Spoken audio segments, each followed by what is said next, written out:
tant que ça. Au départ, j'ai une idée, j'avais envie de travailler sur la peinture, montrer des peintres au travail. De toute façon, c'était ça le point de départ.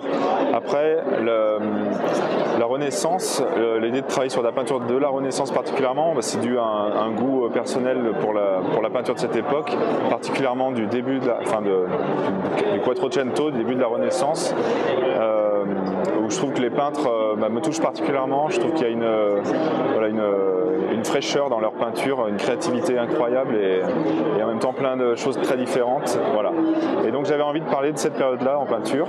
Après, c'est resserrer encore plus sur Venise, et parce que aussi il y a un goût pour la ville qui est fascinante. Enfin voilà, je suis pas le seul à être passionné par cette ville. Et puis parce que même la peinture vénitienne, le travail de la couleur, de la lumière, des peintres comme Bellini, comme Antonello de Messine, qui n'est pas vénitien mais qui a fait un voyage fondamental à Venise, dont je parle dans l'album, sont des choses qui me plaisent beaucoup en tant que spectateur, qui me touchent. Voilà. Après, la question, l'histoire, tout ça, je ne l'avais pas encore. J'avais envie de parler de la question de la représentation du corps en peinture, de ce que c'est qu'un corps peint, quel effet ça produit, quel effet de présence. Le peintre, cherche à atteindre quelque chose de l'ordre du vivant dans sa représentation, et voilà, quel est tout un tas de choses autour de cette question-là en fait. Et puis à partir de cette idée-là, de cette notion-là, qui m'est venue aussi parce que l'œuvre d'Antonello de Messine est particulièrement centrée sur la représentation des corps. Et quand il fait des scènes même religieuses, il va finalement resserrer le cadre jusqu'à ce que ça devienne pratiquement un portrait. Et puis il était très célèbre pour ses portraits à Venise, il en a fait beaucoup. Donc c'est quand même vraiment venu aussi à partir de son œuvre à lui en fait.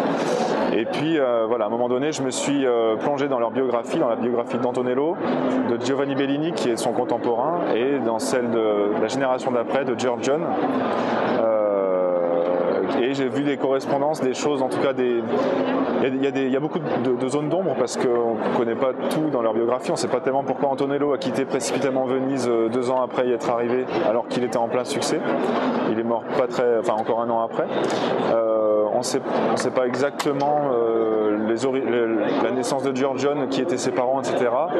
Mais on connaît à peu près les dates. Et du coup, voilà, parmi toutes sortes de choses, ces questions-là, moi j'ai cherché j'ai fait des liens, on va dire, et ça m'a donné le point de départ d'une fiction à partir de ça. Voilà. C'est effectivement une façon de m'immerger dans cette peinture de cette époque-là, mais aussi une façon de réfléchir sur mon propre travail de dessinateur de bande dessinée, d'auteur de bande dessinée. L'idée pour moi était d'être dans un effectivement, il y avait une dimension ludique, bien sûr, un plaisir à dialoguer avec ces peintres, à m'amuser, à reprendre des choses, à faire des clins d'œil. Après, il y a des moments, je les ai exploités, ces dimensions-là, ces échos-là, de plein de façons différentes, parfois plus légères que d'autres, parfois j'estime que ça a donné une expressivité particulière à mon propos en fait. Quand je reprends ne serait-ce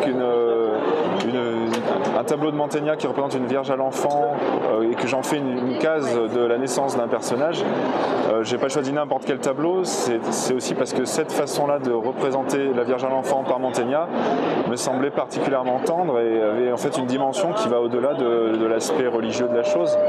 Et du coup, je me suis approprié en fait, voilà, des tableaux anciens, en les décontextualisant, en les intégrant dans ma propre fiction. Après, il y a aussi, comme je disais, un côté où je me pose des questions sur moi en tant que dessinateur et en tant que metteur en scène dans la bande dessinée, avec des personnages que j'anime, que je mets en situation dans des espaces.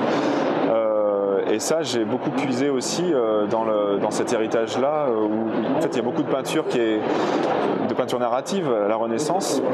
Il se trouve que j'ai choisi de parler de peintres qui, eux, essayent d'occulter la dimension narrative au maximum, de se contenter uniquement de cet effet de présence du corps peint et du face-à-face que cette présence produit par rapport à un spectateur. Et donc, il y avait un côté un peu paradoxal, parce que c'est complètement quelque chose, une dimension de l'image qui est à l'opposé l'opposé de ce qu'est la bande dessinée. La bande dessinée, c'est une image, chaque case de bande dessinée, c'est une image qui déjà a un but narratif et doit nous entraîner tout le temps vers la suivante. Et un tableau, c'est une image qui, au contraire, doit nous faire rentrer en lui au maximum. Et cet effet de présence dont je parle, c'est vraiment ça, c'est essayer d'avoir un contact intime avec une image. Voilà. Et donc voilà, moi j'ai essayé de jouer sur ce paradoxe, de mettre en scène de la peinture non narrative, mais en même temps, par ailleurs, moi, de puiser dans la peinture narrative de la Renaissance en tant que dessinateur, dans ma façon de concevoir par exemple des espaces, des décors, avec une perspective centrée comme à l'époque. Voilà, j'ai essayé d'être très proche en fait de leur façon de mettre en scène des personnages dans un lieu. La source quelque part de cette représentation de la bande dessinée classique, dont je me sens totalement l'héritier, je me sens complètement dans la continuité de gens comme Hergé par exemple en faisant ce travail-là, mais le travail d'Hergé, il a ses origines quelque part dans la représentation des choses à la Renaissance, qui s'invente à la Renaissance. Le principe même d'une image qui a une fonction... Daniel Arras, qui est un historien de l'art, donc spécialisé sur la Renaissance, que j'ai beaucoup du coup lu sur ce projet-là, disait qu'une des innovations de la représentation à la Renaissance, c'était que la peinture, l'image devenait rhétorique. Et c'est-à-dire que par ses propres moyens, l'image devait pouvoir instruire, convaincre, émouvoir le fidèle, le spectateur, le fidèle dans le cas de la peinture religieuse. Mais auparavant, elle n'était pas à ce point-là rhétorique, elle était un support de mémoire en fait, la peinture. Et donc c'était plus proche quelque part de l'illustration, d'un texte qu'on connaissait déjà, etc. Là, c'est par les moyens de l'image qu'on doit nous convaincre vraiment. Et donc ça, ce principe-là, il est fondamental et la bande dessinée est faite de ce type d'image-là. Donc d'images qui cherchent à nous... des personnages qui vont être animés voilà, comme... comment il s'appelle Alberti, qui était le théoricien de l'art de la peinture à la Renaissance, disait que les mouvements de l'âme sont traduits par les mouvements du corps, par exemple. Moi, je trouve que c'est exactement le même genre de précepte qui était un précepte donné aux peintres de l'époque, que je me suis nourri de la même chose, quoi. Je me sentais dans la filiation complète de ces discours-là. C'est ce fameux théoricien qui disait que la peinture, pour lui, c'est devenu célèbre, est devenue comme une fenêtre ouverte sur l'historia, sur l'histoire. Et ça, c'est aussi quelque part presque une définition de la case de bande dessinée. Et ensuite, voilà, la différence, c'est qu'il y a une succession de cases ensuite en bande dessinée. Mais pour moi, c'est un sorte de retour aux sources quelque part de ma pratique de dessinateur de bande dessinée en même temps. Il y a des éléments biographiques, il y a beaucoup d'éléments qui sont très documentés, mais ça reste une fiction. Le cœur du livre, en tout cas, est une fiction avec une commande d'un tableau particulier qui est imaginaire. Tout ce qui tourne autour de cette commande est de l'ordre de la fiction, en fait. Le tableau lui-même, j'ai choisi de ne pas le montrer, en fait, parce que je ne me permettrais pas d'inventer un tableau qui serait un tableau d'Antonello. Mais je me suis amusé avec ça, justement, avec le fait de ne pas montrer qu'est-ce que je montre, qu'est-ce que je ne montre pas, du coup de susciter des images mentales peut-être pour le lecteur, et puis de m'amuser à mêler de manière la plus cohérente possible en fait ma fiction avec l'histoire, avec la réalité. Par ailleurs, je montre la compétition qu'il y avait entre Antonello et Bellini sur des commandes de tableaux importants pour eux, qui étaient des tableaux d'hôtel, des retables, et ça c'est des choses qui effectivement ont réellement eu lieu, ces tableaux qui ont réellement existé, même si certains de ces tableaux n'existent plus aujourd'hui parce qu'ils ils ont disparu, brûlés, ou alors ils sont fragmentaires. Donc il y a eu ce travail quand même de recherche, de reconstitution, qui a lui pour le coup une dimension historique en fait au niveau de l'histoire de l'art, mais voilà, tout ça est mêlé avec ma fiction, quoi. Alors oui, il y a un aspect effectivement de cet ordre. En fait, pourquoi j'ai montré autant la technique, c'est parce que je voulais vraiment parler de ce que c'est que la peinture, ce que c'est que la création pour un peintre, alors de cette époque-là, mais effectivement de manière générale même, pour un peintre, la peinture c'est aussi une affaire très matérielle. Souvent on aborde cette peinture ancienne à travers la dimension symbolique, iconographique en fait, quel est voilà, que veut dire le choix de telle couleur ou de tel attribut pour tel personnage, qu'est-ce que ça va nous raconter. Mais on oublie qu'il y a une dimension concrètement matérielle d'abord et qui va produire un effet plus ou moins fort justement pour un spectateur. C'est ça qui va, c'est aussi la technique, c'est aussi la matérialité des choses qui va faire que la peinture à l'huile par exemple va avoir un éclat, une luminosité qui va être nouvelle, qui va être différente et donner une certaine qualité d'œuvre à un moment donné par exemple. C'est pas voilà. Donc cette dimension-là et ce corps à corps quelque part du peintre avec la matière, c'est aussi ça le travail fondamental de peintre en fait. Et je voulais vraiment le montrer du mieux, enfin voilà, autant que possible on va dire. Tous mes choix de mise en scène, de représentation étaient vraiment liés à mon sujet et à ce fameux dialogue avec cette peinture de l'époque. Je suis quand même héritier moi de la ligne claire, même si ce n'en est pas réellement.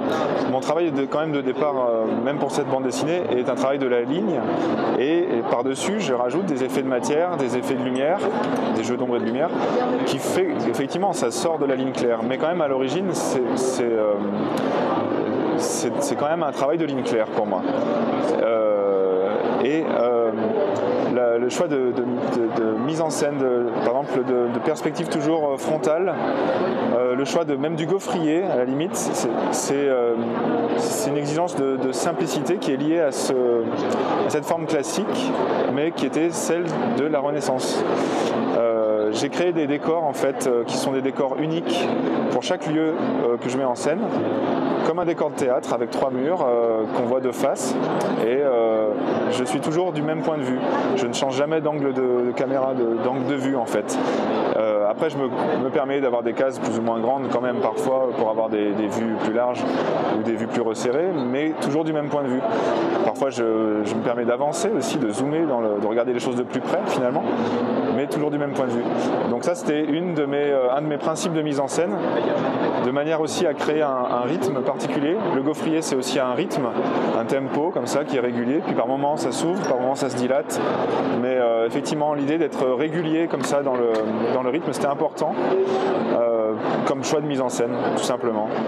Ce qui me plaît dans la peinture vénitienne de cette époque, c'est le côté doré en fait, un petit peu de la peinture de Bellini par exemple, qui vient aussi du fait que Venise, il y a une part byzantine dans Venise, dans la grande basilique San Marco, c'est de mosaïques d'or.